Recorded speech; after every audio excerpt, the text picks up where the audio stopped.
All right. Good evening. This is the September 14th, 2020 Capital Facilities Committee meeting of the Concord School Board. As you can see, tonight's meeting is being held in the boardroom of the central offices.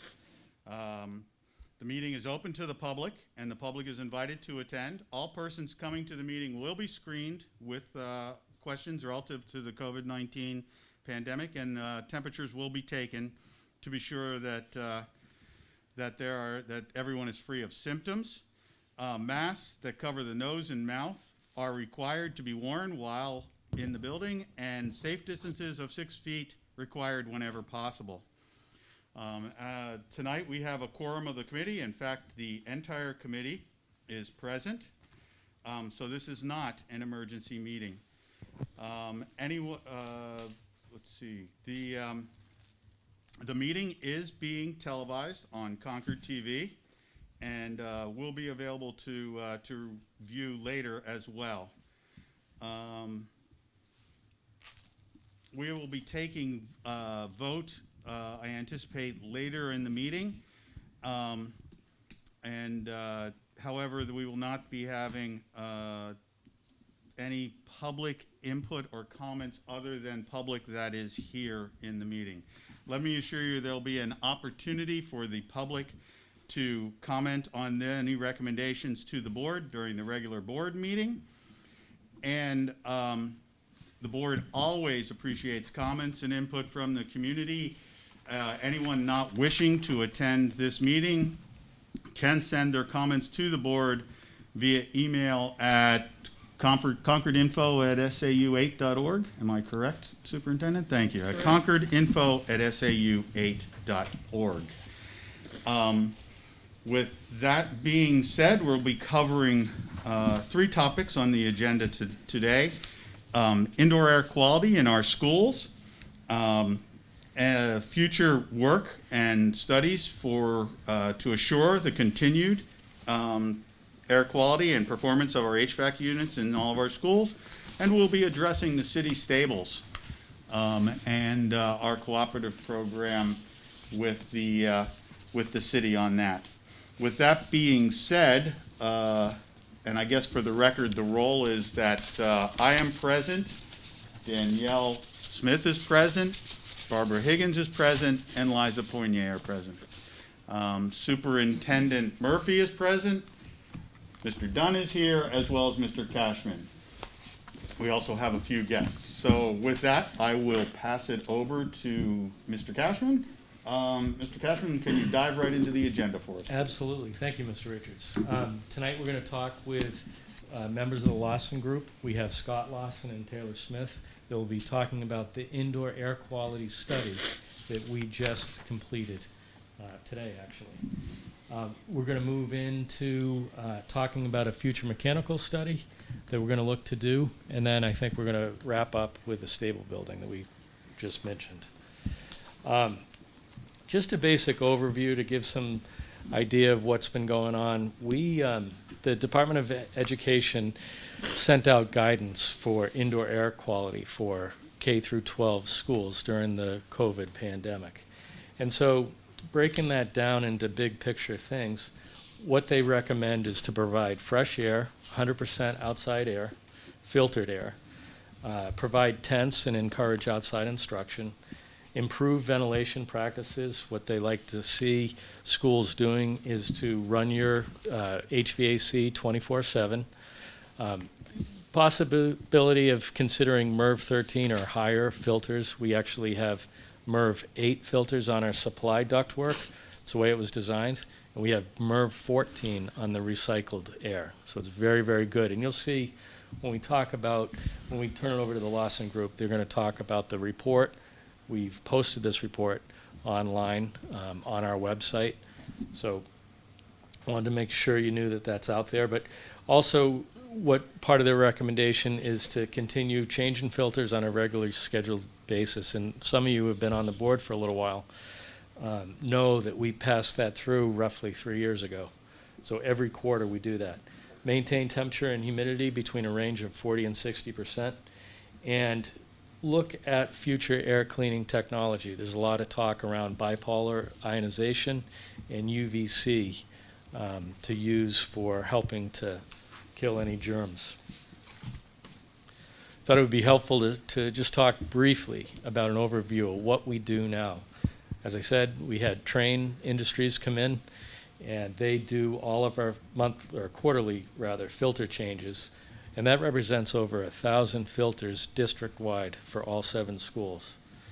They also conduct preventive maintenance as well as our own crew, but when they're out changing the filters, they'll notice things from time to time, and they'll take care of them right away. Siemens is our building automation system. That's basically the technology behind how these systems run. We put in set points, we put in temperatures, whole variety of different perimeters, and they are running in accordance to the document that we got from CDC, which was to run for 24/7, pulling in outside air 100%. So that's what we're doing right now. Want to introduce Scott Lawson. He's the owner of the Lawson Group, and Taylor Smith. He's one of their lead engineers and was key in this whole project. We, like I said earlier, we have a published report we received today. We've put that online on our website, and I'm not going to steal any thunder by any means, but the results were pleasantly surprised that they were good all around. But with that, I'll hand it over to Scott. Yeah, I guess thanks for having us. The world has certainly changed a lot in the last 6 months since the virus hit. We've talked with Matt this morning just about the tenor of the meeting and what to talk about. And I think before we start talking about specifically what we did for testing, I think the whole COVID issue needs a little bit of addressing. We're a business just like the school district is a business. We've got about 40 employees. And we have spent a significant amount of the last 6 months correcting and mid-course correcting sometimes every other day to try to do the right thing to address the virus. We provide masks. We're doing temperature readings. We're disinfecting our building. We have people who've traveled out of New England that come back into New England and either wear a mask for 14 days if they're going to come to work, they work from home if they can, or they go out and have a test.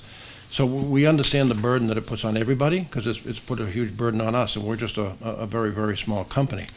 The confusion, or what we deal with a lot of times, is that people want us to tell them what they should do and give them guidance and direction on how they should address the virus. And the word that we use all the time and that we try to get everybody else to understand and participate in is you need to be prudent. And that's the only word that we can really think of that addresses the whole concern, because there's so many experts out there that will tell you that what the other expert is saying you shouldn't do, and that expert's telling you that he's wrong and you should do what they should do. So the best thing that you can possibly do to address this whole thing is to be prudent. The CDC has guidelines, the World Health Organization has guidelines. There's probably a dozen or 15 different organizations out there that all have different guidelines, rules, not necessarily regulations, but things you should do to be prudent.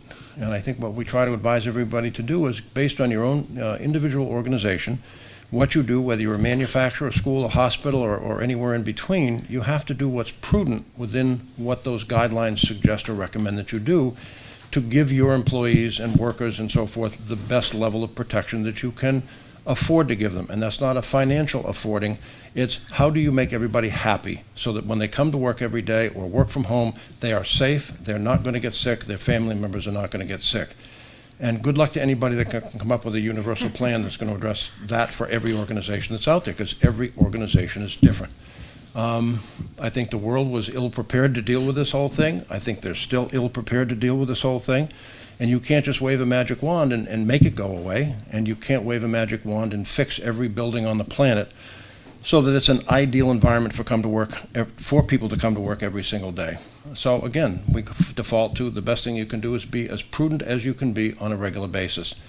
If you look at any of primarily the CDC documents or World Health Organization, I grew up in the regulatory environment. I've got a master's degree in industrial hygiene. I went to work for OSHA for 4 years, and I grew up in a world of shoulds and shalls. The OSHA regulations require that you should do some things, and they don't require them. I said that wrong. They ask you to do certain things that you should do, but they require you to do things where they say you shall, or that means you must do them.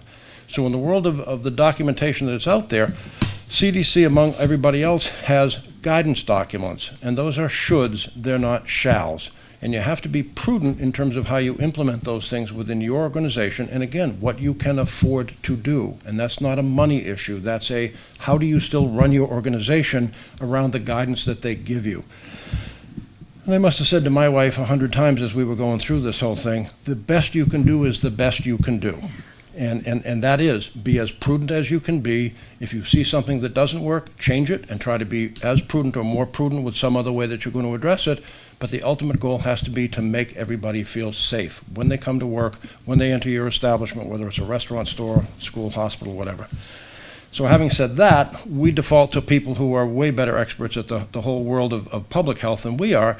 And unfortunately, the CDC got a bad rap, and they're very late to the party in terms of what they should be doing or saying about this stuff. But if you look at their guidance documents, the number 4 or 5 things that they talk about in terms of assuring a prudent working environment or a prudent environment to be in, the number 1 thing they talk about is face coverings. You don't want to breathe onto somebody else. You don't want to breathe in what they're breathing onto you.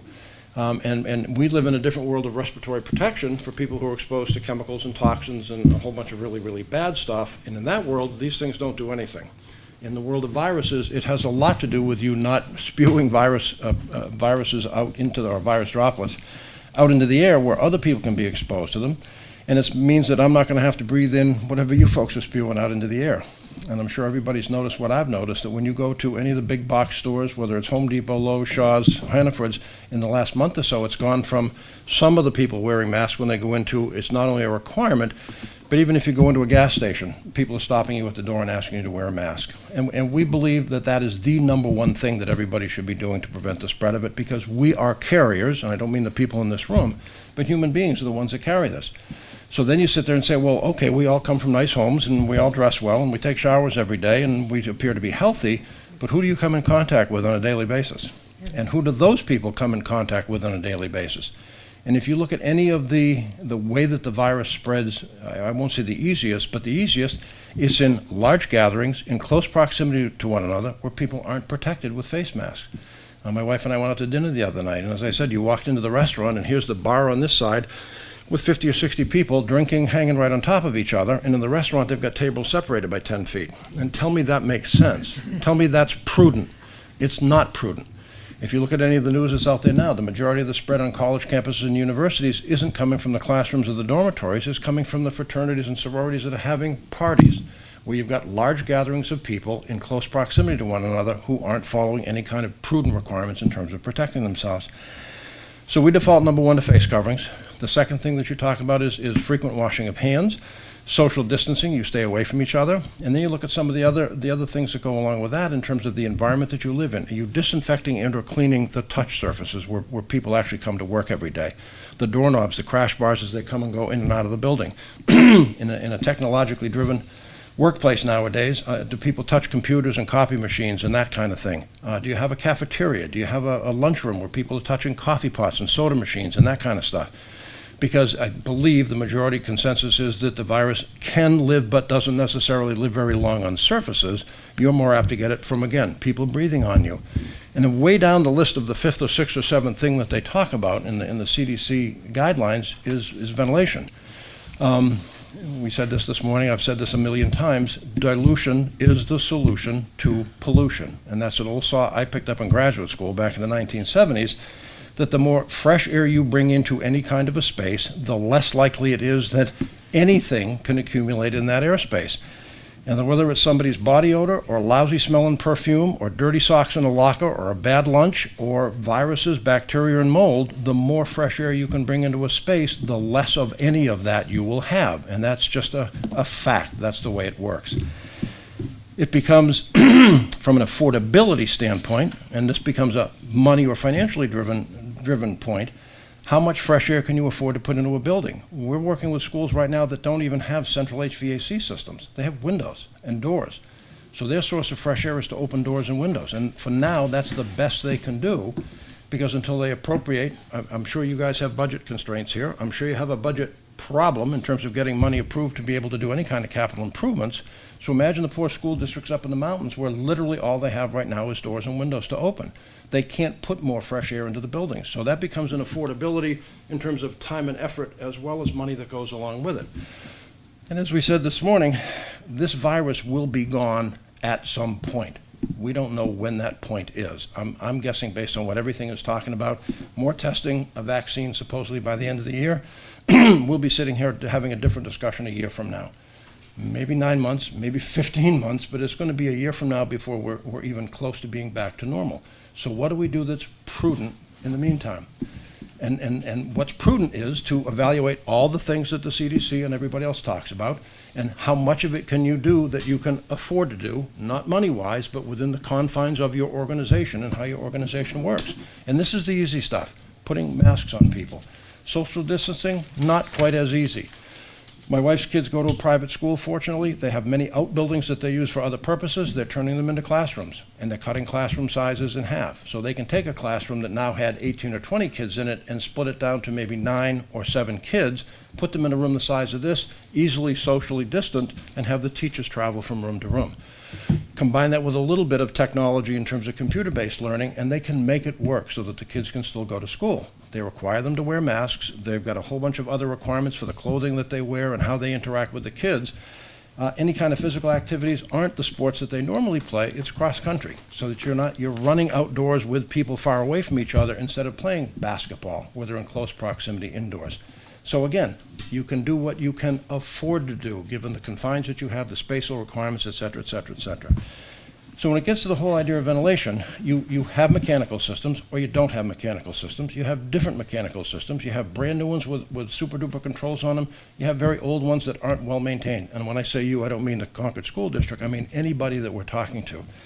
So you try to work with what you've got. Dilution is a solution to pollution. So the more fresh air you can put into a building, the better off you are. Now you get into the air that you put into a building can only be as good as what's outdoors unless you choose to filter it, temper it, condition it so that it's better quality air when it comes indoors. You do this by heating it, you do it by cooling it, you do it by humidifying it, and you do it by filtering it. So the goal or the idea is to make the air inside a building. Remember the school district with nothing but doors and windows, all they can do is provide fresh outside air. They can't produce filtered, controlled, humidity controlled or conditioned air. So the best they can do is provide air equal to what's outside. If you have a mechanical system that has some of these controls on it, you have the capacity to produce better air inside than you can produce outside. So you look at things like filtration systems and humidification systems and on and on and on and on. So when we go in to look at a building or an occupancy, we tend to look at the mechanical systems. What do you have? How well are they maintained? What do they produce for control of the air, conditioning of the air, filtering of the air, and so forth? We do that by a number of parameters. And it's not rocket science. And the data that we collected in here is a lot. There's a significant amount of data. The kind of testing that we did when we came in to do this, we've done, oh gosh, I've lost count, but probably for a couple of hundred buildings in the last 15 or 20 years. And we look at some, yeah, go ahead. No, before you get in, and I appreciate the fact that you're going to tell, and that you're hitting close to where I was going to ask is, we all recognize who the Lawson Group is, but we're on television with a lot of the city and those folks. So could you take just a few minutes to describe your organization, your expertise, and what you do for the people at home who may not recognize the Lawson Group? Okay. I always say the Lawson Group started as me. I'm the Lawson in the Lawson Group. And I say a lot of people assume the company was named after some dead guy, but that's still me. I'm still here. I started at my kitchen table in 1978. It's grown to about 40 people. I've personally been in probably, I've lost count, but 7,000 or 8,000 or 9,000 facilities around the entire country. We've done work in 26 states. We've done work for the likes of General Motors. We've done work for mom and pop shops with 5 employees and everybody in between. My background's in industrial hygiene, which I always explain to people if they say, oh, you must work with teeth in factories. No. Industrial hygiene is the science of protecting people who are exposed to stressors or hazards that are health-related: chemicals, noise, radiation, heat stress, asbestos, lead, indoor air quality, that kind of stuff. So that's my background. I have a degree in zoology and a master's, almost PhD in that field. And I've worked for OSHA for 4 years, started a consulting company in 1978. We probably do most of our work within 100 miles of Concord, maybe 150 miles of Concord, but it has taken us to very far-flung places doing very far-flung stuff. The typical call we get is, I have this problem, fill in the blank, and can you help me solve this problem? And so our logo says thinking without the box, because we get into companies that can't afford financially or resource-wise to be able to fix the problems that they got. So I learned way back, 40-something years ago, that to come in and say, well, you need to start with a brand new ventilation system, some people will go, well, I can't do that. So you have to be able to come up with creative ways to solve their problem that they can afford. Again, both financially, resource-wise, and everything else. So I get the comment all the time that, wow, you really think outside the box. And I finally got to the point of saying, no, there is no box. You have a problem that there's not a box for. I can't go to the shelf and pull a solution off the shelf and give it to you, so we have to create a solution for you. So that got to be where the logo or the byline came from, is thinking without the box. We've expanded greatly since the early days of doing nothing but worker health and safety. We now do a ton of workers' comp related business. We come at it from the standpoint of health and safety. If you don't hurt somebody in the first place, it doesn't cost a lot of money. So we were actually a third-party administrator for workers' comp. We became licensed to do that in 1994. We started in 1995 a group of manufacturing companies who are self-insured. That group of 7 companies has grown to a group of about 210 companies and about $11 to $12 million in premium. We took over a group of lumber industry companies in 2001 that's grown from 30 companies to almost 100 companies and about $4 million in premium. And in February of 18, we started a third insurance trust for healthcare and nonprofit companies that's grown from about 11 companies to, it's almost 60 companies now, and I think a little over $5 million in premium. So we do health and safety related things, as well as manage claims and manage workers' comp for about 375 companies in New Hampshire. That constitutes almost 10% of the insurance market in the state of New Hampshire. So I always say, when it comes to workers' comp, we're kind of a big deal. We're not an insurance company, but if you walk through the door, we have all the skill sets within our 4 walls that we could be a workers' comp insurance company. And along with that, we continue to do a lot of indoor air quality related stuff. Like I said, we've probably done surveys of some type in a couple, 300 facilities in the last 15 or 20 years. We still get into a lot of manufacturing plants where we're looking at worker exposure to chemicals, noise, radiation. We get involved with a lot of building surveys that are going to be demoed or renovated for asbestos and lead contamination. We oversee a lot of the demolition work that goes along with it, so that we can make sure the people that are doing that demolition work are doing it in compliance with EPA and OSHA guidelines and regulations. I can go on for quite a while. We do a lot, and again, I always say we're hampered by our geography. Companies like us in other big parts of the world focus on noise or indoor air quality because there's enough business of that type to be successful. New Hampshire's not a heavily industrialized state, and so we're in a very unique niche, if you will, in terms of what we do. But we've been around, this is our 43rd year in business. I'm a certified industrial hygienist. There are only a half a dozen or a dozen of them in the state of New Hampshire. Most of them are retired. I've been certified since about 1980. So it's been a while. No, thank you. I just wanted, for the sake of our folks at home that are watching tonight, to just let them know who you are and why we reached out to you. And we've done work off and on for the city of Concord for probably 25 years, maybe longer than that. A lot of what we do is troubleshooting work or firefighting work. We get that call because there's a complaint, an employee complaint or an internal complaint within an organization that there's an asbestos problem, or an indoor air quality problem, or an OSHA compliance problem. So a lot of what we do is reactive. And Matt and I talked about this morning, that I've been in probably half of the schools in the district over the last 25 or 30 years. And a lot of that was firefighting, and I didn't get into any of the schools this time. Most of the staff that works for me did. And the first thing we did when they came back and I started looking at the pictures, I said, wow, things look incredibly organized, clean, neat. The data looks really, really good. Tell me what they're doing over there. And I would say a couple slides ago, if you flip back, I think probably one of the, stop right there. I think one of the best things you could do, or any organization of this type could do, is you have somebody like Train in here. I can remember with maybe not you guys, but 100 conversations with facilities people over the years, where I would go up on a roof and open up an HVAC unit and see filters that hadn't been changed in forever, filters that had fallen out of the racks, leaks and even in some cases dead animals inside the HVAC because nobody has the time to service them. Our guys came back and said, no, we looked and looked and looked, and basically everything's as pristine as it can be. And again, Matt says there's over 1,000 filters in the system that get changed 4 times a year. I don't know of anybody else that's doing that. You guys are the first organization that we've done this kind of testing for COVID. Take a number now, because we've got like 5 other companies and school districts behind you that are asking us to do almost exactly the same thing. And what we're trying to, I'm going to go back a little bit to the CDC regulations. The masks and the distancing and all that stuff is the best and most prudent thing that any organization can do, I believe, to provide a safe environment for COVID. This is icing on the cake. If you have an adequate or better than adequate ventilation system, it's only going to provide a better indoor environment. I think all the testing that we did, forget about the inspection of the systems, I think we found a handful, and I'm talking 2 or 3, I call them a goober, and I think one of the goobers was Trane made a mistake and changed a filter too early. That never happens. It's generally us looking at a filter that says on it, 2008, and it's been sitting there for 10 to 15 years and it's so clogged no air is going through it. So to find somebody that actually changed the filter early is a good mistake, if you will.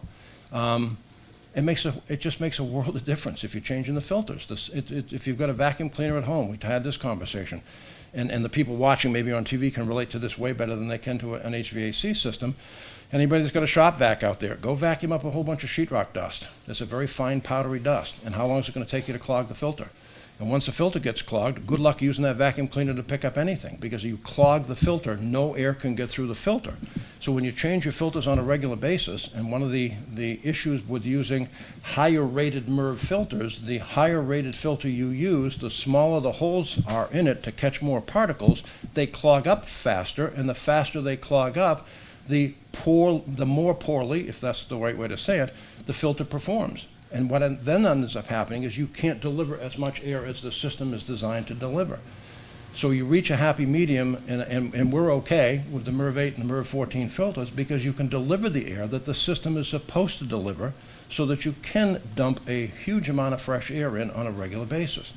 And the proof of the pudding is when we go inside and start to test, and Taylor was along with the group when they did the testing, ASHRAE, American Society of Heating, Refrigerating, and Air Conditioning Engineers, those are the really smart guys about this stuff. They have volumes and volumes and volumes of how they've designed and designated how you should control the indoor environment. We've used a rule of thumb from ASHRAE a decade or 2 ago. This says 1,000 parts per million of CO2 in a building is a safe, comfortable environment. And CO2 is not dangerous. We all exhale CO2. The trees take it, turn it back into oxygen, and give it back to us. So it's not dangerous, but it goes back to that if you're not exchanging the air and CO2 levels build up, so does everything else. Bad perfume, rotten sandwiches, sneakers, socks, and all the rest of that stuff. So we've found that in buildings that we go into, if we test the level of CO2 in a building, we've even found that complaints start at around 700 parts per million of CO2. And that's not, I always say, that's a Scott statement. There's no science or no organization out there that will tell you that. That's from being in 200 or 300 buildings and actually doing the testing. You find people that occupy those buildings start to have issues or complaints about stale air, feeling drowsy, tired. Then you get into the dry, itchy eyes, and that becomes a humidification issue. In the middle of the wintertime, it's almost impossible to keep humidity levels up in buildings in New England, especially in an environment like this. So the results of all the testing that we did anyway, in most cases, the levels of CO2 that we're finding in the buildings is almost the same as it is outside. And that means you're having phenomenal air exchange. If you're running it, I believe, 100% fresh air, 24/7, the air in the building should be the same as the air outside. The fact that we had, excuse me, we had 1 or 2 samples where we sampled with what's called a particle counter. And it's just a device that looks at the dust in the air. And I wish I had an LED flashlight. This is what I call an industrial hygiene fun fact. If you go outside at night and you take an LED flashlight that's got a fairly focused beam and just point it up into the sky and look into the light beam, and you can see particles. You can see dust particles. The science part of that, when you want to amaze your friends at a cocktail party, that's called the Tyndall Effect. Some guy named Tyndall, 200 years ago, decided that you can see the particles because they reflect light. And if you look at those particles moving around, there's little tiny particles and there's really big particles at the same time. So, excuse me, the particle counter does the same thing, but it has the ability to differentiate particles in size. How many above a certain size, how many below a certain size. And I think we found a couple of rooms where we had fairly high particle counts around rooms that didn't have fairly high particle counts. So our assumption is it's because a window was open, the room was filled with boxes and boxes of books and paper and other things, because we don't know what's in those particles, and they themselves are not dangerous. But the preponderance of dust particle samples that we took throughout the whole school district are exceedingly low. So we assume, again, by dilution, you have very few particles because you're introducing so much fresh air. Mold is always a huge issue. Everybody seems to want to blame indoor air problems on mold. If we went out and did surveys for mold in 100 buildings all over the place of different nature, I would be willing to bet you that we would find fewer than 5 or 6 of those buildings where we would say that mold is actually a problem. And it's just because people are uncomfortable in an indoor environment, they want to blame it on mold because it's in the media, everybody talks about it. And yet, we have a very simple method of doing it. There's a sample called a spore trap sample. It's a filter on a pump. You take a sample outside the building, and you take a sample inside the building, and you compare the two of them. And the example of the words that I use all the time is you compare fingerprints. So we can actually identify what kind of mold is in the sample outside and what kind of mold is in the sample inside. Excuse me. And in a perfect world, you want to find the same fingerprint inside that's outside. If you find 3 specific types of mold spores outside and you find the 3 inside, guess what? Your indoor air is coming from the outside. Another Scott value is we say if you have a reasonable filtration system on an HVAC system, your levels inside should be about 10% of what they are outside for it to be a clean building. I think the majority of the samples that we took are well below 10% inside of what they are outside. If you find stuff on the samples inside that's not the same as outside, then that may be evidence that you've had what they call water intrusion or water event. You've had water get into the building, you've had other mold spores grow, and could have a mold-related issue indoors. So when we do that in any building, that we're not doing it a COVID-type study, that's what we look at. What do we have outside for concentrations? And we were fortunate to do the testing on a very muggy day. Mold grows great in the summertime in mold, so we had levels of, the highest one was? One got up to 80,000. 80,000 mold spores outside, and we're measuring levels inside of 10, 15, 40, 60, maybe 80. And I think we had one sample that came out fairly high inside, but we kind of looked back at the rooms around it where we tested, and we got exceedingly low levels. So the assumption is somebody probably had a door or window open, and the stuff is coming in from the outside on that day when we had really, really high levels outside, because the rest of the building is immaculate compared to what the levels are outside. The CO2 levels, again, we're measuring inside almost what we measured outside, and that's an interesting technical phenomenon. Back in the day, before the climate change started to take over, CO2 levels, natural CO2 levels outside used to be as low as about 300, 325 parts per million. And they're slowly creeping up. So depending on where you are in the world and you take samples outdoors for CO2, you can find parts of the world where you're measuring levels, I believe I've read as high as 400 parts per million, maybe even more than 400 parts per million. Huh? California, maybe? Yeah, probably. Right now with the wildfires, probably. I believe the highest CO2 levels that we measured in any of the samples that we took was 375, maybe a couple over 400. Outside? Inside. Inside was probably mid 500s. And outside, the highest levels we had was? About 400. So we never see those kinds of levels. Now, granted, the buildings aren't fully occupied. They're not all the kids and teachers and staff that you normally have in the buildings. But the fact that you have the systems running 24/7 and we have almost exactly the same levels inside as outside is a very good sign that the HVAC systems are working as well as they can. One of the red herrings that we always get involved with is temperature and relative humidity. It's easy to heat air up. If you have an air conditioning system, it's easy to cool air down. It's not so much with humidity. Unless you've built a building to be humidified artificially, you don't want to artificially humidify it because then you raise the risk of creating a mold environment. So it becomes a really sticky problem because in the wintertime in New England, especially where we are here, you can get really, really dry levels inside a building. We've measured levels inside buildings, and again, I'm talking generically here, under 10% relative humidity. Under 10% relative humidity, people get dry, cracked skin. It's so dry.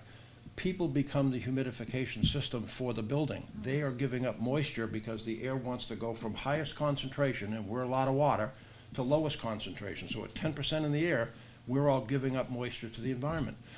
a school room that we were in a couple decades ago. I remember one of the teachers, when we were talking to them about what was going on, she said, so that would be why I put 5 gallons of water in my fish tank every day. Yes, it is, because that fish tank is evaporating like crazy because the air needs that humidity. It wants to be wetter than 10%. You get drier nostrils, you get drier mucous membranes, you pass colds more easily. You have nosebleeds more easily, and colds that come stay forever because your system is just degraded because it's dry. And people don't like it when we say it, but the easiest way to solve that problem is not to try to humidify a building that's not been designed to be humidified, because we've had people try to do that with disastrous results. People need to drink more water. You need to put fountains out, water bottles, and encourage people to have 6 or 8 glasses of water a day so that they can replenish the water that they're giving up to the environment. It's like humidifying yourself. Right. We have a company that I could almost walk to from here that for whatever reason, they decided to allow people to bring humidifiers in from home. And all those little $59 and $89 humidifiers that you can buy at the discount stores, I can't tell you the problems that they created. They didn't want to undo it because then it's hard to take them away from people because they feel more comfortable because they've got it blowing in their face. So they ended up having to set up a corporate program and hired 2 guys to do nothing but every day run around and collect a certain percentage of the humidifiers, bring them down, decontaminate them, disinfect them, put them back in service, and then pick up 10 or 15 more that they would clean, disinfect, and put back in service. It's just not a good idea to do that. You're better off to provide water to people. I think we made a handful of recommendations. I don't think there's more than maybe a half a dozen to 8 or 10 recommendations, and quite honestly, they're all 10-cent recommendations in terms of things we think should be addressed. A lot of the ones that we found something that was amiss was corrected while we were there, or while they went and got a maintenance fellow or somebody to come in and get on top of it. I believe every one of our recommendations has been fixed and implemented up until this time. And honestly, I said to Matt, I've been in your school buildings over the last 25 years. I have never seen them in as good a shape as they're in right now.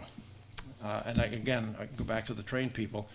When I mentioned that to Matt, he said, well, 2 or 3 years ago you did that? About 3 years. So we encourage people all the time to use Trane or Siemens or some of the other guys that do that stuff, just because in the normal world there's so much stuff that goes on a day-to-day basis within an organization that the staff that Matt or any other organization has can't stay on top of that. So do you go fix the heating system that's blown and people are freezing to death, or do you go replace 500 filters today and tomorrow? Guess what you do? And that's life, that's business. We've got a private school that's up the highway here that has the same issues that we're talking about. And the guy's got a short staff and he can't stay on top of stuff. And while we were sitting there having a meeting with him, he was on his control system. And I've looked at enough of them, I don't know what was wrong. I could tell something was wrong. And as he's talking to us, he just goes, I'm sorry, I'll have to excuse you guys. He says, I have a conference with 400 people walking into this auditorium. And he says, as you can see, nothing's working on the air conditioning system on a day that's 95 degrees. So whatever he had planned for that day, what are you doing on a day like that? Fixing the air You're conditioning. going to make 400 people comfortable. And so the train guy's not doing that. His job is to come and maintain that system. His job is to replace the filters. His job is to come to Matt and say, hey, this isn't working right. What do you want to do about it? So I think that's probably the smartest thing you or any other organization can do to make sure your systems are running efficiently. I think we see that they're running efficiently. We've got a bunch of pictures that we included in here. I just randomly opened up to one. I'm trying to see if it says what building it's in. This looks like a brand new system. We hardly ever see systems that look that clean. So if the train guy wants to retire, I would not let him, whoever he is. We'll hire him. Because he is doing a wonderful job at maintaining the systems that you've got. And for right now, I think that what we have for measurements in here that we've taken, again, other than that handful of recommendations, I think in the world of CDC and what they're asking you to do, I'm not sure there's a whole lot more you could do than what you're being asked to do as a guideline by them. Again, it's not a must, not a shall, you have to. It's a good thing to do, and I think you're doing about as much as you can. If you spend as much time as the train guy spends on the ventilation system with masks and social distancing and disinfecting, I think you've got a pretty good program altogether to be dealing with COVID. Fire away. I just have a comment. In some of my training over the past year in running a school, I worked closely with the DOE, and there was a person there that said, the truth and the facts can be very different. My truth can be motivated by an agenda. So I may not be lying, but the truth I'm telling is motivated by an agenda, and then facts are facts, like numbers. 3 is 3. You can color it any color you want, it's still 3. So listening to everything that you've said, and you have no agenda here other than to make sure you're doing the job your company says it does, it's nice to have facts that we can share as a district with our community that aren't driven by an agenda. I mean, you have to do your job or you're not going to be hired back. So you're doing a good job in sharing facts. It's just more comforting than the truth, which can just be wishy-washy sometimes. So I really appreciate how you presented it and what you've done. Because for me, as someone that's in charge of all of this, all of us, you know, it's much more comforting to have facts that mean what they mean as opposed to shifting to meet a need somewhere. If I was just talking to you guys and there was nobody watching it, I would say you guys should feel pretty good about what you're doing. Thank you. Again, I'm 71 years old in December. I've been doing this a long time. I don't need to be doing something for you guys that isn't just developing facts. And I say to my guys all the time, the facts are the facts. People may not like them sometimes, but the facts are the facts. Well, that's just it. And if we had found problems, I'd be sitting here telling you what those facts are. Yeah.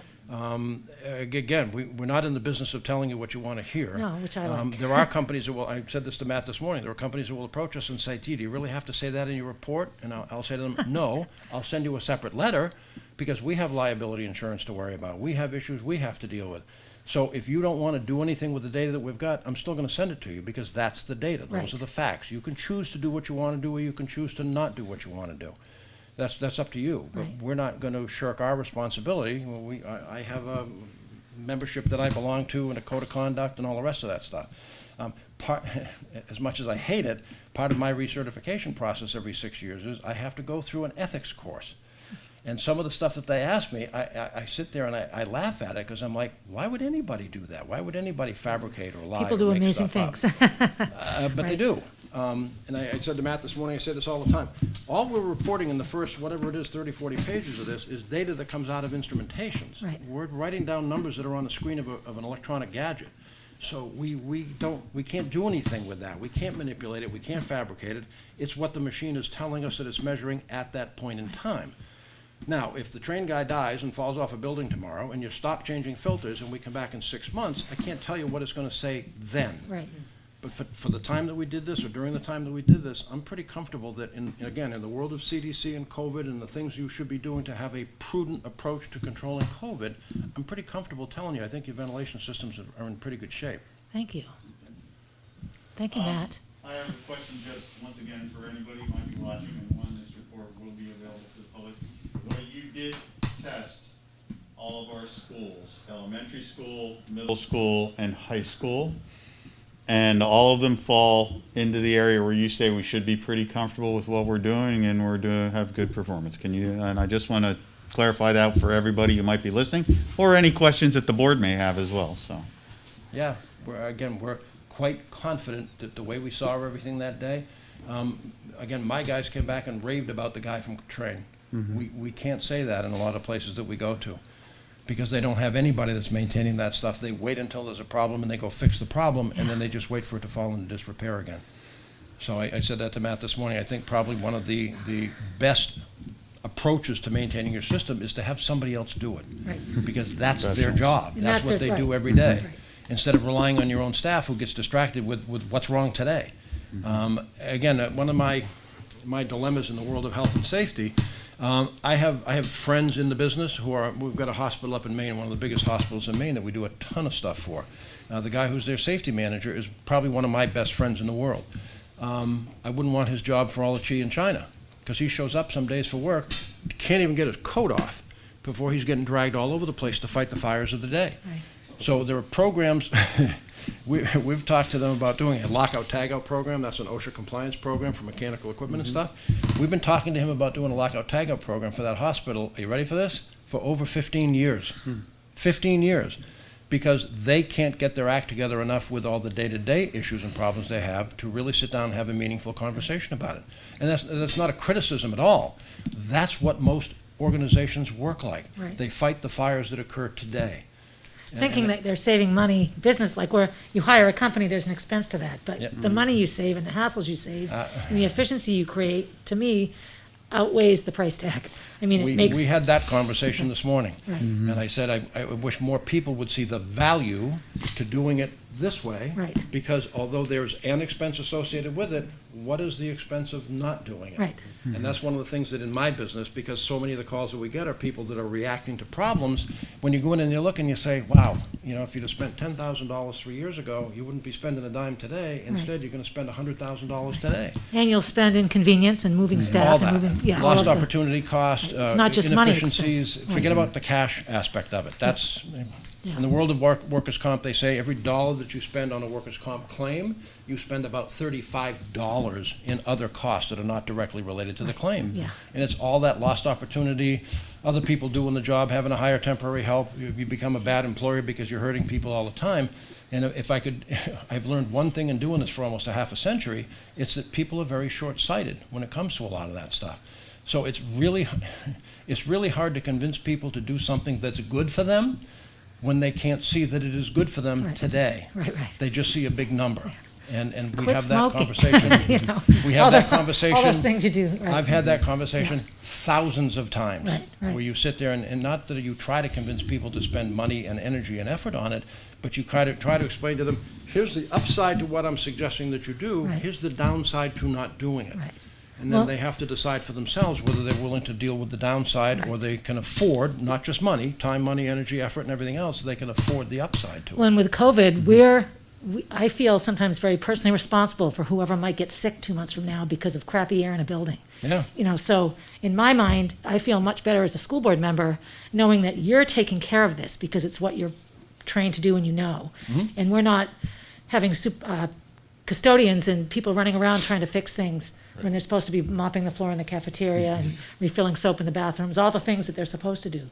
I tell people being a school board member isn't just about the tax rate and the kids. There's a million things. This is all new to me. I'm 9 years on the board. Yeah. So all of this is profoundly helpful for me right now. So thank you. Oh, you're welcome. You're welcome. But yeah, I just It's- appreciate. I always say, I hate being fairly smart about this stuff. I wish I was smart about something that everybody cared about. They care about it a lot right now. Yeah, right. Care right. about And it. again. I Yeah, don't know how- you're the new most popular person. Yeah, I know, I'm a really popular guy right now. Yeah. I explained to my own guys, in the quiver of tools or arrows that you have to deal with COVID, ventilation is just one of them. Yeah. And I'm afraid that again, I have a daughter who's not a kid, she's almost 40, I got 2 grandkids, they live down in Baltimore. And because I'm in that age where I'm susceptible, when this whole thing broke out, she must have called me 2 or 3 or 4 times every single day. Are you okay, Dad? Are you wearing a mask? Are you washing your hands? Are you staying away from people? And finally, after about 3 weeks, I said, stop it. You're driving me nuts. I'm doing as much as I can do prudently, but she watches the TV and reads the media, and it's just like, enough. They just want to make everybody scared to death. And if you're over 70, if you have a predisposed condition, if you live in an assisted living facility or a nursing home, you should be scared, because those are where most of the deaths have come from. Right. The media will take the 25-year-old normally healthy guy who died and make it seem like every normal 25-year-old guy who's healthy is going to die from COVID. It's going to happen in a population Well, with those are the 350 truths million that are people. used to manipulate how people think. Oh, I know it. Right. I know it. So you have to look at risk. And in my business, it's all about risk management and risk mitigation. And you have to look at the facts of where the risk is.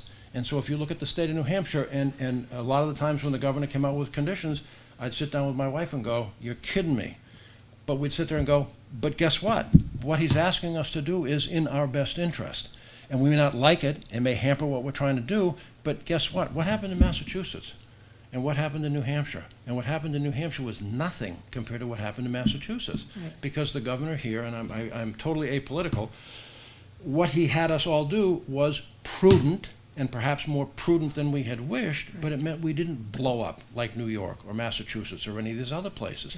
So as much as I hate a lot of the stuff we have to do within our own company, it's the prudent thing to do, not only for our company and their employees and their families, it's for the other residents of Concord Right. and the other residents of the state of New Hampshire. Because whether we like it or not, we are all in this together. Right. And I don't want to go into the bar at the restaurant where we were the other night, where all those people are slobbering all over each other and no mask, because that has the potential to increase the risk factor.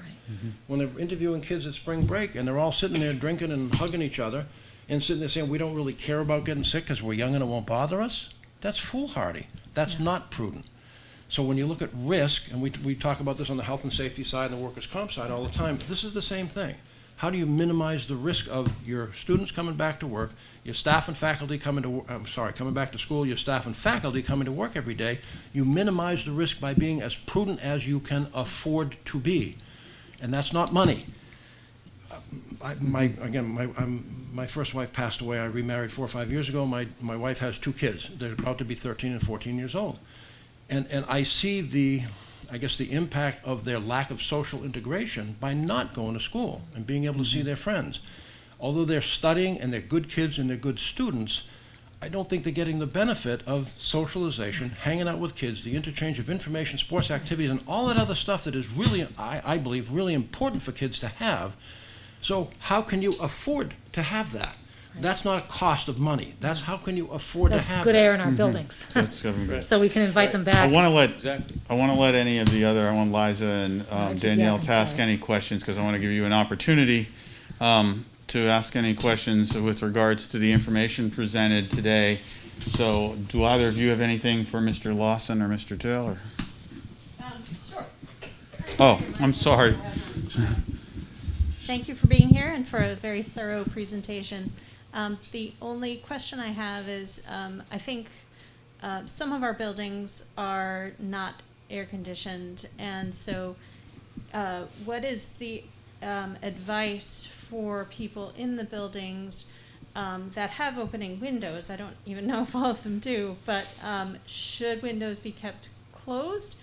Or while the weather's nice, I mean, my personal preference is we should just let the kids run around outside all day, but you know, when they're in the building, should the windows be open, or is it better to let the air exchangers do their job? Yeah, good question. We talked a little bit about this morning. Temperature and humidity become more comfort factors than they are health-related factors when it comes to indoor air quality. It can affect your ability to provide more fresh air. When a building gets too hot or too cold, then you don't have the ability to temper it, either air condition it or heat it. I would always say, you can put more clothes on to be warm when it's cold. It makes it really, really hard to get comfortable if it's too hot. So you may relax dress codes. I have no idea what you guys have for dress codes. I see kids waiting for the bus that I don't think are dressed very well, so I'm guessing the dress codes are fairly lax to begin with. But encourage kids to wear lightweight wicking fabrics when it's really warm. But if you don't have an air conditioning system, but you still have ventilation systems, dump as much fresh air in as you can. Air moving across somebody's body is still going to wick and evaporate the moisture that's on their body, and that in itself becomes a cooling effect. In the wintertime, in every school system we go into, we recommend that they keep the windows cracked just to let some fresh air in. Believe me, we've looked at some really messed up buildings. We got into one school building where they had all unit heaters along the outside walls, and we get into one classroom where they said, well, there's a little moisture problem in here, and if you got in the right daylight, you could actually see water running down the wall inside the classroom. And there was a crack in the floor at the base of the wall, so all the water was disappearing. So they didn't think it was a big problem. And it was like, so how long has that been going on? And it was like, well, I've been teaching here for 6 years, and it was here when I got here. So we worry less about humidity and temperature as health effects. I would suggest, if you don't already have it, you implement some kind of a hydration program. And whether that's fountains, whether it's Poland Springs bottles, whether it's water bottles that the kids can take, or whether it's, bottles like this in every classroom, but some education to go along with it as to why they need to hydrate. Because in about 2 to 3 months, when the humidity levels stop being, too muggy outside, it's going to get dry and comfortable for October and November. Then it's going to start to get really dry. The more people dry out, the more the nasal passages get deteriorated, the more susceptible they are to any kind of disease, whether it's a cold, flu, or whatever, or what's going around right now. So then you get even more of a need for face masks and for social distancing and all that very important stuff. And hydration will keep people better lubricated, so they won't be as apt to be as susceptible to the virus as they were if they were not well hydrated. Matt, do we have, we don't have air conditioning. I mean, now we have some air conditioning We have here. cooling capacity in every one of our buildings. Some, say Runlet has 20% cooling capacity, that we can change the direction of where the chiller services parts of the building. Take Broken Ground. The administrative parts of Broken Ground have air conditioning. But if you look at the 3 elementary schools we did in 2012, that has actual dehumidified air. And we purposely put that into the scope of work. It wicks the moisture out of the humidity, and it gives you that cooling capability. Okay, that was So just, does That's that good. answer? But I'm reassured to hear that humidity and temperature is more of a comfort thing and not very much of a health Right. thing, so that we're in pretty good health position now, as long as we keep maintaining our Yep. preventive maintenance. And thank you, Mr. Cashman, and your team for being wise enough to have instituted that years ago, and maintaining our systems. Ms. Smith, do you have any questions? No, my question was very similar to Okay. Liza about pizza. Do you All right. guys have any kind of health education in school for kids We do in have health general? education, and I have two high school students who can probably talk for quite a long time about the importance of hydration, so they clearly are getting the message across. But, I Probably mean, far more than in my generation It's ever somewhat did. surprising that they're talking about surveys where if there were flu vaccine tomorrow that was effective against COVID, something like only 40% of the American population would take it.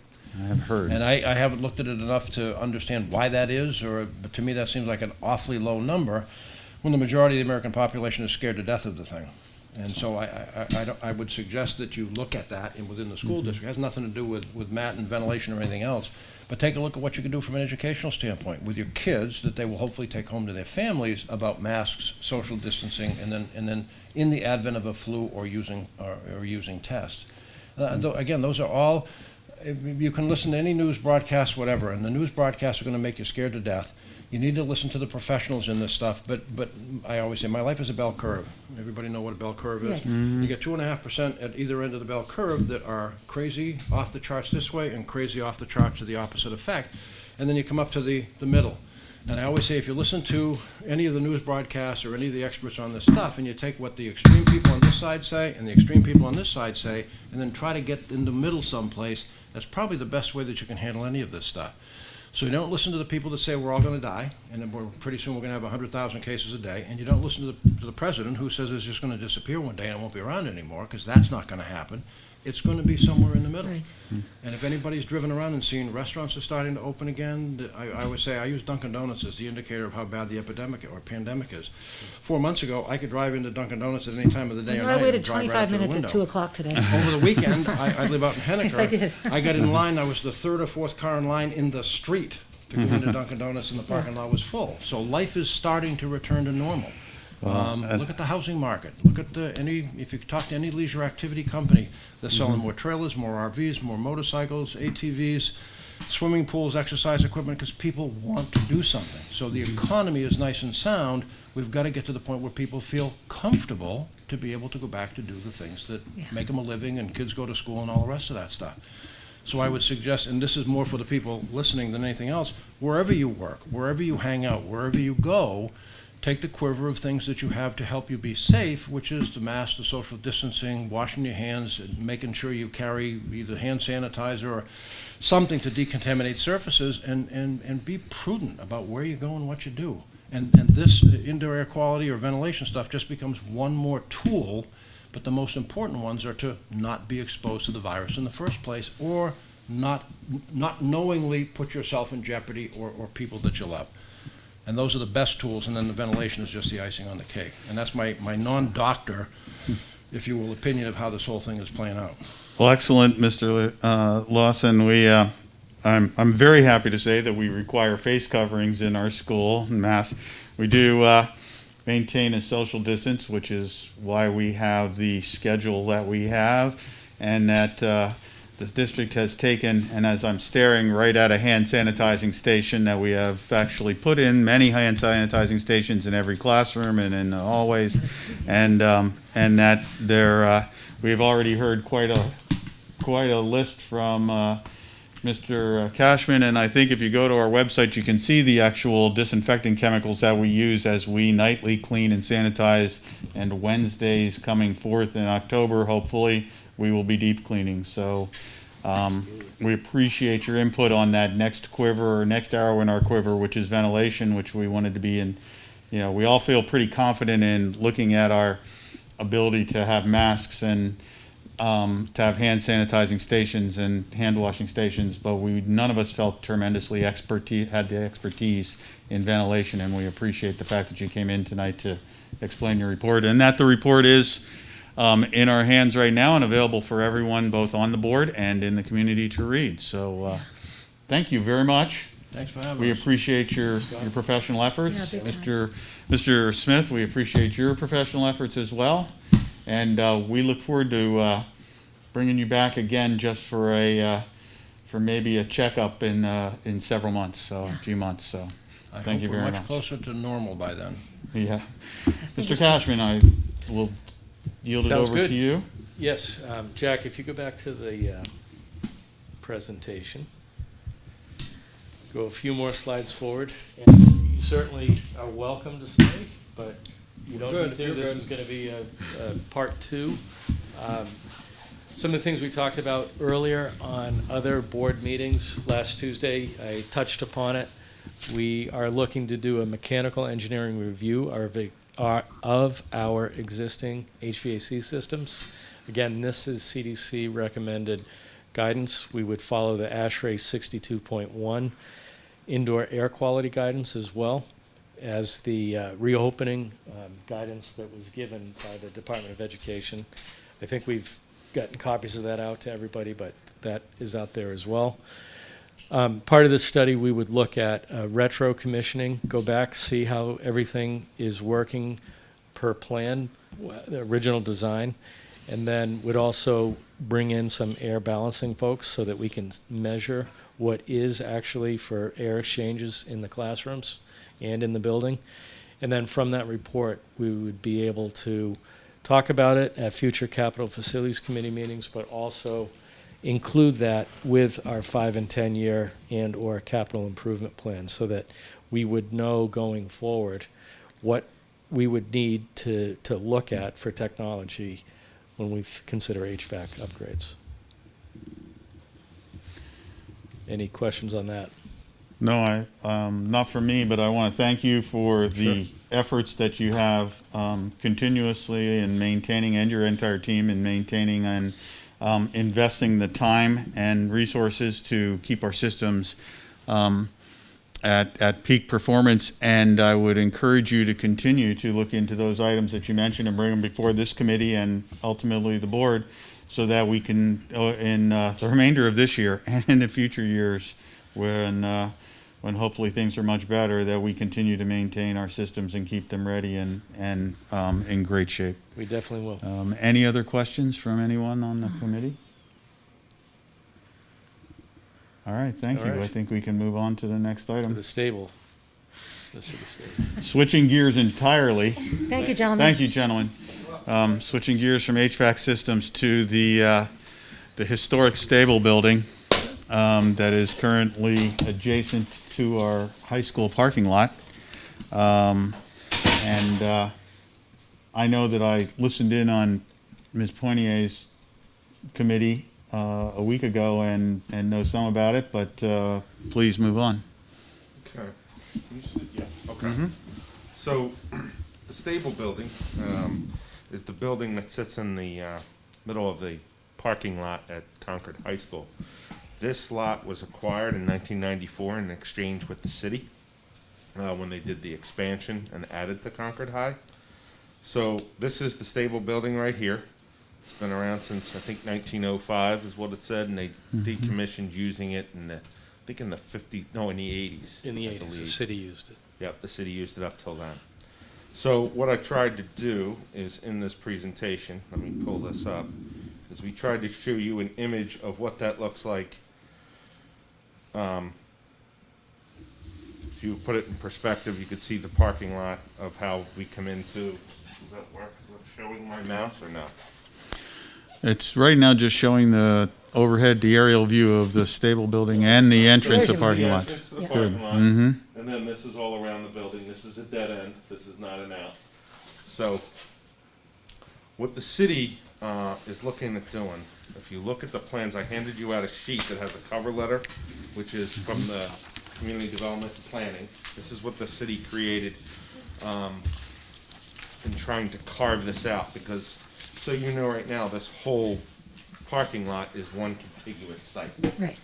And what we'd be looking to do is carve out the building, and the city would own the building, we would still own the parking lot. Right. And you can see in this, in here, this is the building. And then there'd be an easement for 15 parking spaces that would be able, for them to be able to use them. We would use them and they would use them, okay? We're still trying to finalize whether there's 2 spots that they need absolutely dedicated, but that won't be a problem if we have to. So, again, that's the drawing piece, and that's what it looks like virtually, so that you can relate what that is. Now, the discussions that we've had with the city manager, Matt and I met with him September 2nd, I believe. Right. We went through a litany of things as far as plowing and equipment, because we do store a plow there for our contractor. Makes it much easier for them to get on site and do that. The liability issues, because we're coexisting on the same site. Construction, we wanted to make sure we had a voice in that piece, because it's going to be an active site. Access, what access do we have to parking spots? Access to while the construction's going on. What are the required spaces that they would need versus what the school district needs? The other key piece is ramp clearance. So if I come back to the image, they're looking to put a ramp right here. There used to be a ramp back in the day, and they're looking to put that back in order to get the coaches in and Yeah. out. But it's our understanding in working with them that those parking spots will still be accessible. It's only every once in a while when they need to take out the coaches. The building electric, right now all the electric that runs in there feeds the lights for that parking lot. All So right. we would either keep it the same, split the power, they would have their own, and then we would have our lights off of that. There is water and sewer that is stubbed, according to Matt, right here. They did that when they redid Warren Street. Is that A what couple you years said? ago. So they would look to tear this up and put water and sewer into the building from there. We had asked that when we formulate this, that we work in partnership with the city, that there's a district representative, and we will be looking, what we had talked about, Matt, us would be the common sense one, because it's a facility issue. Yeah. And then on their end, they'll have their key person and probably some others, because they're gonna manage that part of it. Again, the city is gonna own this, not the Abbott Downing Historical Society. They will lease it to them, would be the plan, Oh, that under makes sense. and develop it under a development agreement, which is something the city does. This isn't their first time doing this. Matt would be part of reviewing the construction plans and what that progress is. And again, there would be oversight between the 2 entities, and again, the city would own this property. So, based on all this, they have started the process of doing the deed, and we've already started working on language for an MOU on how we would jointly manage this property again on an active site. But we do feel that we're in a place where we can begin to move forward to transition this to the city. One of the big reasons is that L-chip funds, which is for them to be able to get funds and grants to be able to restore the building. The city has to own the property in order for that to begin to All happen. right. One key thing that was mentioned to us was in June, the deadline for applications was June 26th, and then they start reviewing and doing site visits in September. That is all, the September visits have been delayed because of the COVID situation. So we just want to get them in line to begin moving to the next step for funding. Because there's probably other opportunities, is the way they see it, besides this funding, in order to get this going. I did ask him for a timeline, what he thought if we were to move on all this. But from the time we transfer it to the time this is done, could be as much as 3 years. So, questions? The house that's in front, Is that gonna remain a privately owned property? Yeah, that's private Okay, only. so that doesn't impact, because it says fronting on Warren Street, but that would be, Yeah, yeah, no, that's them. yep. Jack, what will we do with regards to the equipment that we currently store there? What is our alternative plan? So right now, the property, they did not see a problem why we couldn't store it there. Okay. Because again, this is really gonna be deemed almost a warehouse. It's to store these coaches. Right. Okay. Yes, it'll be some type of museum, but it's not an active day-to-day museum. Okay. So they did not see an immediate need to why we would need to move that, because it's to their benefit as well, because we're playing for the plowing. So, All right, you know, if it snows on a Saturday, they Right. might be there at 9 o'clock to clear out. If they're having an event, pays to have that snow out of the way. And it's gonna be a lot quicker if that equipment is on site. do you Other know what questions? specific coaches these are? Like, I know there's one at the old Concord Monitor building, and there's one in an insurance building, will those, I think that one's been removed from Yeah. there. but the Concord Monitor one? Yeah, I thought. I with believe, thanks. because when we were over there, what was it, Paul, Several James years. Paul, or Paul James, the guy Yeah, that- yeah. he was there, and they were in the process of, yeah. I think I they wanna have 8 say or s- 9, right? Yeah. Yeah. And 8 I or think 9 one of them coaches. was the city owned, the city bought a couple of years ago, you remember that? I do, Yeah, yeah. yeah, If and they're in a you've barn been- some right now that's not conditioned Yeah. and is not fire sprinkler. If you've been to the Hopkinton Fair, That's I right. can't remember which parking lot it is, but there's a great big barn, and I think most of the coaches that are gonna end up here are Are still there there. for now? Right. Yeah. Would you mind flipping back to the Image? the site Map. plan? Yep, mm-hmm. So, I'm just trying to understand what the carve-out is.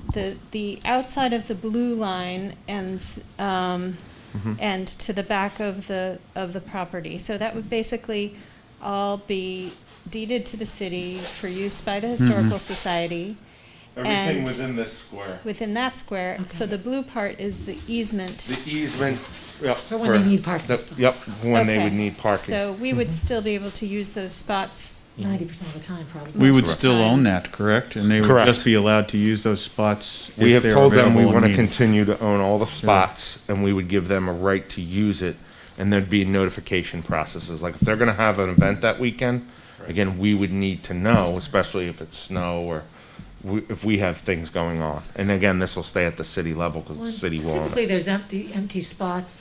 I seldom remember that entire parking lot being full unless there was some event at the high school. On a typical school day, there's enough that if they needed some on a given Tuesday, kids could just park. Or- Right, and usually by 4 o'clock, it's pretty Yeah, vacated. yeah. But during the day, during the hours, Oh, during yeah. the school year, it's, Yeah. it's Yeah, full. it's full. But I think they're more than willing to work with us, especially, again, being the city. We have a solid relationship with them on this, and it's in the best interest of everybody that this thing works out. Oh, yeah. Because otherwise, this thing's just gonna fall in on itself. It's a beautiful building. So, Mr. Cashman, are we using this building for anything right now? Nothing whatsoever. At one point in time, and I think we still have some old school furniture in there, but no, there's high amounts of lead that they are aware of, the city and the Abbott Downing historical crew, that would have to be abated. They know about it, but I try not to let a whole lot of people in there for that reason alone. And that abatement would be paid for by By either the the- city or the Abbott Downing? That is correct, I think. Not be the city. Not the City. district. The city is gonna take this on and do all that work, and they're gonna work in conjunction with them. As I It's a mentioned, nice building. they call it a development agreement, and this is what they do with nonprofits, and they will jointly work to raise that money, but the city will control it all. I'll give a little shout out. I mean, we've done quite a few projects together, the city and the school. The work on the street, all 4 streets surrounding the high school over the last 2 years. When we were doing the steam to gas conversion, they allowed us to use about 15 parking spaces up on Westbourne. And so I would envision this would be, much like it has in the past, be a really smooth process, good communication, good representation for both sides. I grew up at 107 Warren before I Oh. lived in Essex Street, but when I was little, and our living room, of course, looked out onto Warren Street, so all the trucks back and forth, it was like the best, and I spent tons of time on the weekends with my brother down there looking at everything. So I have a bit of an emotional attachment, you know me. So I'm excited that the building will be saved and used for something good. Yeah, it is I think this committee has reviewed this in the past. It's fallen off of our agenda for a short amount of time, for several months, but I believe the committee was, all in unanimous Oh, yeah.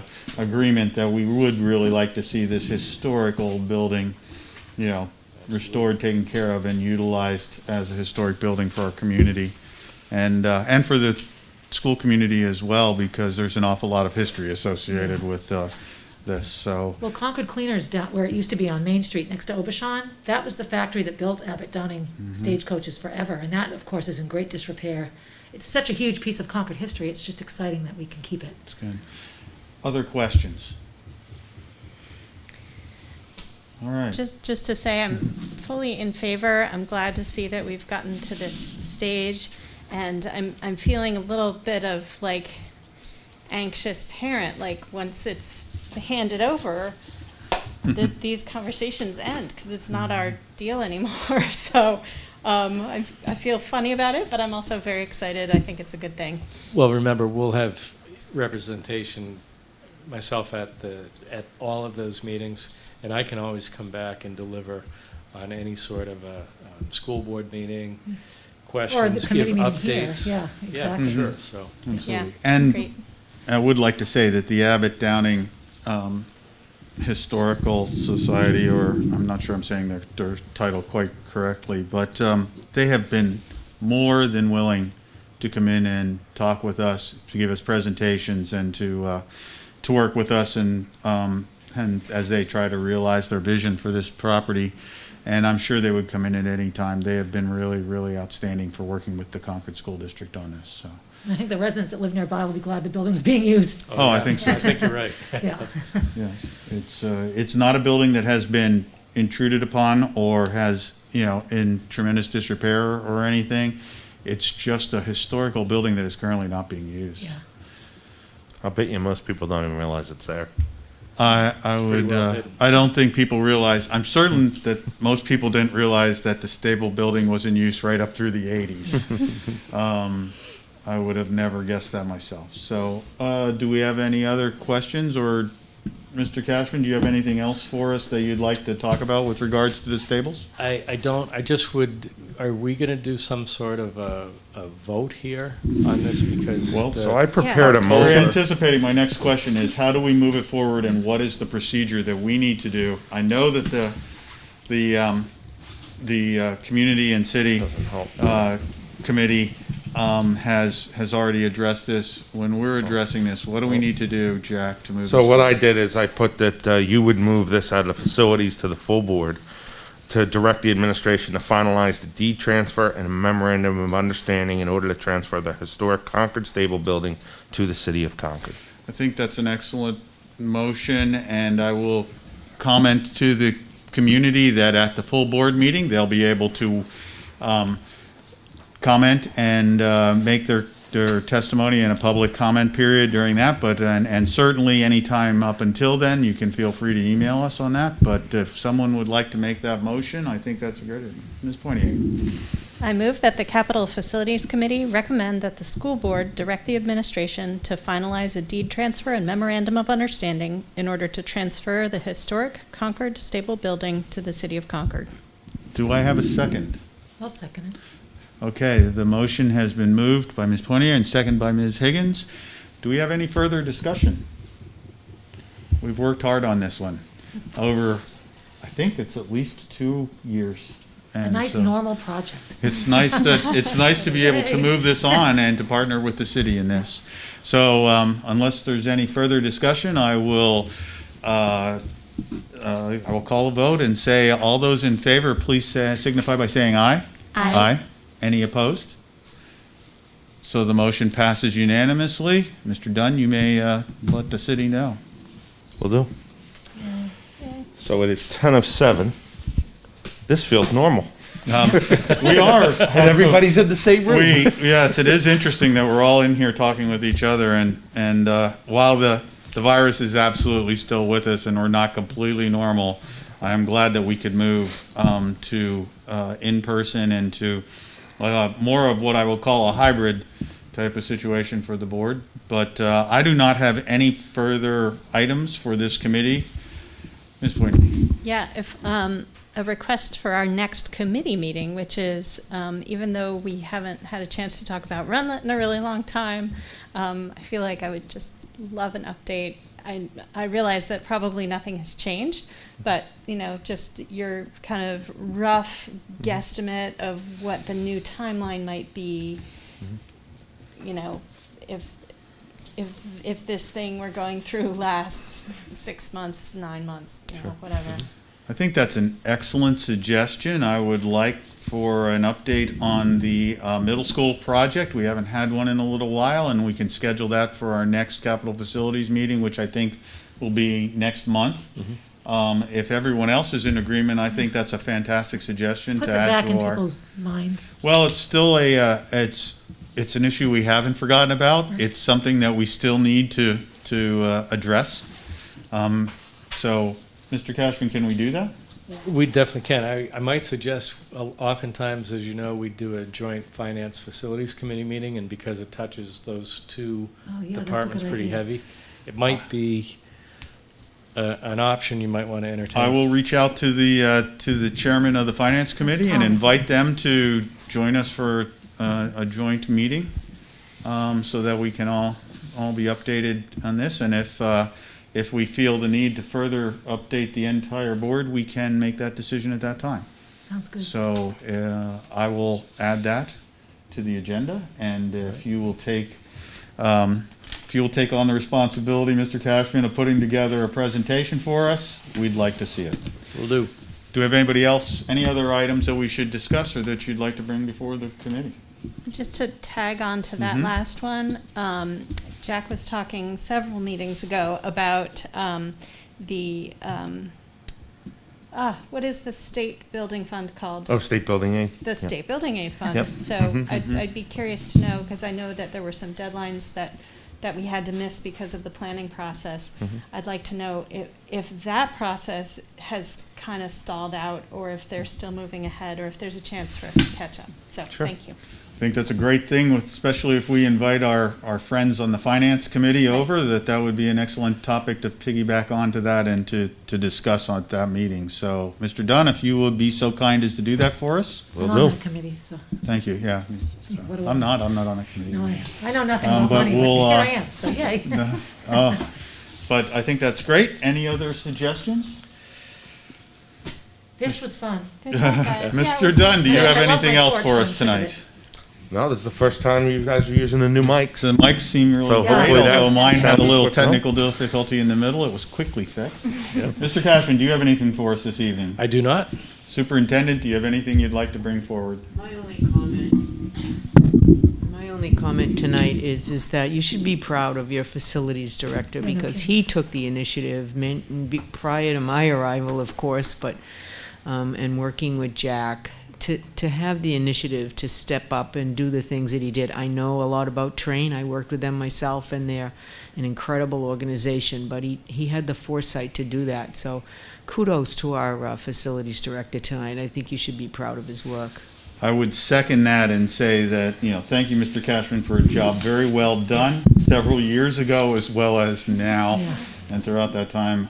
We appreciate your efforts, and that's why we have the best facilities director of any school district in the state. So, excellent. Thank you. The support, the board and fellow administrators and superintendent is what helps us do what we do. And please extend our thanks to your entire team. I know it's a team effort. I definitely will. But just it's so tremendously important, not only this committee, but the entire board is very concerned to maintain the healthiest and safest environment we possibly can for our students, our teachers, and our staff as we look to progress and re-enter our buildings. So, as we already have re-entered our buildings to a certain degree. So, thank you very much. Well, with that, if there is a motion to adjourn, we can. I will move that we adjourn. Motion to adjourn by Ms. Pointier. Do I have a second? I'll second. Second by Ms. Smith. All those in favor signify by saying aye. Aye. Aye. No opposed. Thanks, everybody. Great meeting.